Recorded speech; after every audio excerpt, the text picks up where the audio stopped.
একজন লোক মনোনয়ন কিনলো 100 কোটি টাকা দিয়ে, তাহলে সে কিভাবে সৎ ও ন্যায়ভাবে তার নির্বাচন এলাকা পরিচালনা করবে বিভিন্ন প্রজেক্টে? সে অবশ্যই টাকা খাবে। সামনে ভোট আসছে, আমরা সকলেই ভোট দিব, তবে একটা জিনিস অবশ্যই খেয়াল রাখবেন। দেখেন, বর্তমান সময়ে যারা এমপিতে দাঁড়াচ্ছে, আমরা প্রায় বিভিন্ন সোনামুখে একটা কথা শুনতে পাই, তা হলো এমপির টিকিট বিক্রি হচ্ছে, মনোনয়ন বিক্রি হচ্ছে 100 কোটি টাকায় বা 150 কোটি টাকায়, বা এরকম বিভিন্ন লেনদেনের কথা আমরা বিভিন্ন সময় শুনে থাকি।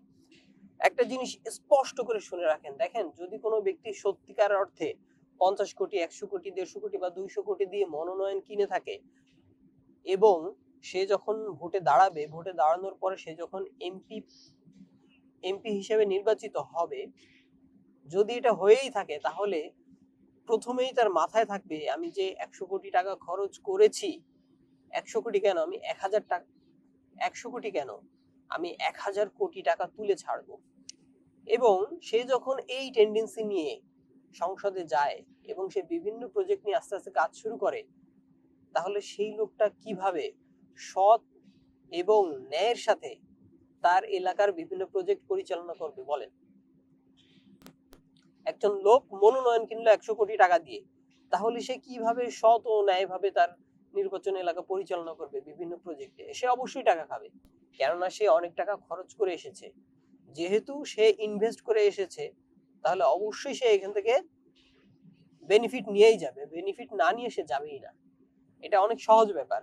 তো আপনাদের সকলের কাছে আমার একটা অনুরোধ, যে সকল এলাকায় বা সে যে দলেরই হোক না কেন, কেউ যদি টাকা দিয়ে মনোনয়ন কিনে, অনুগ্রহ করে ওই এমপি কে ভোট দেবেন না।